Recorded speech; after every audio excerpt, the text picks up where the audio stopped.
Hi, I'm Amanda Morrall, Personal Finance Editor with Interest.co.nz, and welcome to Take an Interest in Your KiwiSaver, brought to you in association with AMP. I'm joined today by Craig Simpson, who's our analyst here at Interest.co, and we're here again with a question and answer from our readers. So, Craig, do you want to read the question today? I will.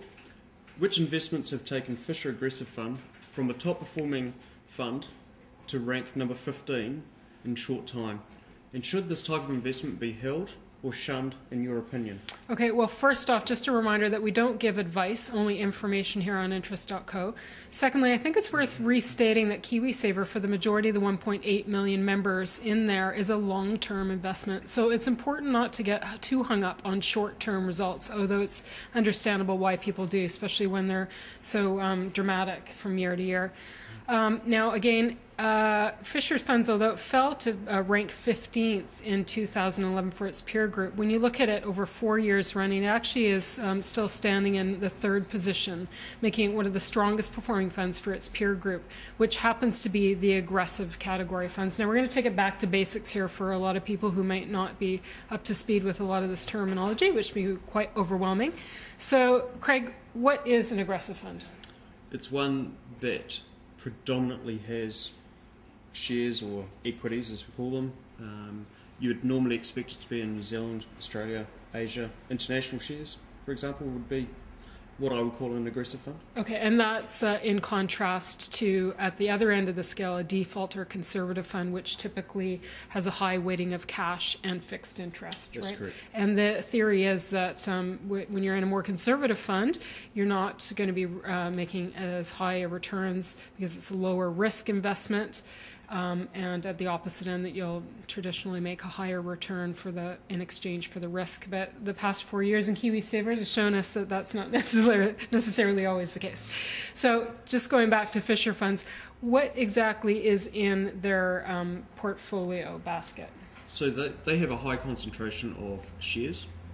They have currently around a quarter in cash. So it is quite aggressive, as we've defined earlier, in that they hold New Zealand shares, Australian shares, some shares in Asia, Europe, and a small holding in the US. Okay. Now, relative to other providers, their exposure to the Australian equities market and also the Asian equities is quite high. Is that correct? It is. They have approximately 25% of the portfolios in Australia. Their Asian exposure is not as high as I would have expected. Right. But when you combine the two, it's around 1/3. Okay, and that sort of holds the answer to the question, really. So we spoke with Carmel Fisher to find out from the source why it underperformed in 2011. And Craig, do you want to repeat what Carmel told us? So the premise behind the fall in performance from 2010 to 2011, so we're talking over that 1 year period, was around the portfolio exposure to Australia. So as I said, they had a quarter of their portfolio in Australia, and that market fell quite heavily last year. Also, there's some thoughts around the exposure to China with some difficulties in the Chinese economy.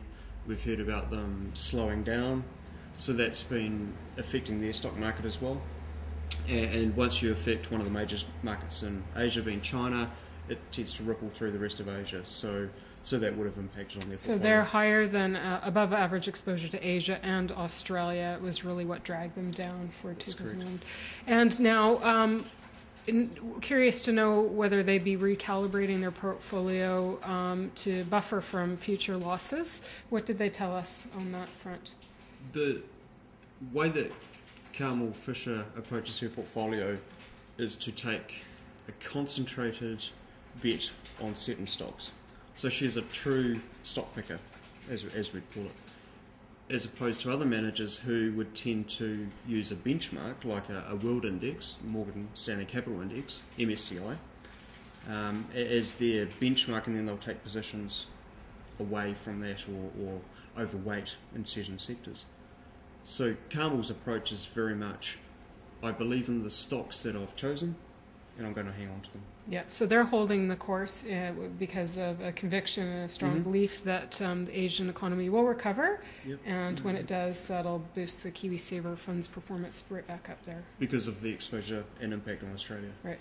Now, just for interest's sake, Milford Asset Management also has an aggressive fund that's done phenomenally well last year and actually over the 4 years, and it has a high exposure to the Australian equities market. So how come with a similarly high exposure to the Australian market, could that fund actually do well last year and where Carmels would go down?